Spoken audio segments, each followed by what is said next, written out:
There is currently a major divide that exists between younger generations and our elderly population. Although disparities existed before the pandemic, COVID 19 has exemplified the social isolation of older adults and has shown that older adults in general have less access to the internet. Even once older adults gain access to these technologies, there's a major divide in digital literacy. For example, attempting to use an iPhone is an entirely new experience that can be confusing and deters older adults from connecting with family. Lack of communication is a safety issue, which could contribute to a serious public health crisis, as nearly 28% of older adults in the United States live alone. This can be tied to feelings of insecurity, and even those living in community homes still feel disconnected from family members, along with the loss of autonomy. Many older adults have expressed frustration because they are looking for a connection, but technology simply isn't designed for them. Some of the main ethical concerns from the digital divide amongst the elderly stem from inclusivity and accessibility. Technology isn't being designed with their needs in mind. What will appeal to a 15-year-old is very different than what will appeal to a 75-year-old. This is a major source of discrimination in technological design that must be addressed. Increasing inclusivity can help older adults feel safer and less lonely and thus more satisfied with their lives.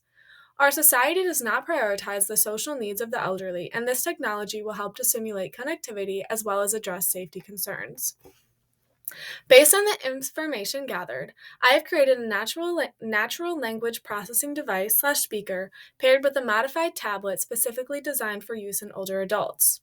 The NLP portion will function in tandem with a tablet and will be a speaker-like device that is hung in the room and or placed around the house, as you can see in the image.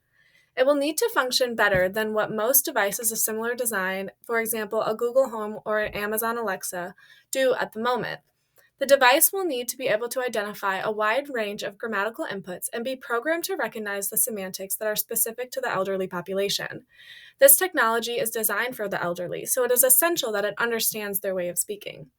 Some examples of a way that a person may use this device include asking general questions or using it to call 911 in case of an emergency. Many older adults value safety over all else, so this device will allow for increased safety in the home.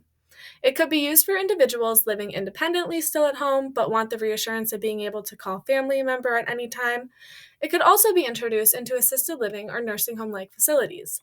This could provide the resident with a way to call the staff to their assistance if they are unable to reach their call cord. Additionally, this device would act as a speaker that could be hooked up to their TV or play the radio. This technology would help to eliminate a functional barrier presented by arthritis or other disabilities that may be caused by stroke or heart attack, for example.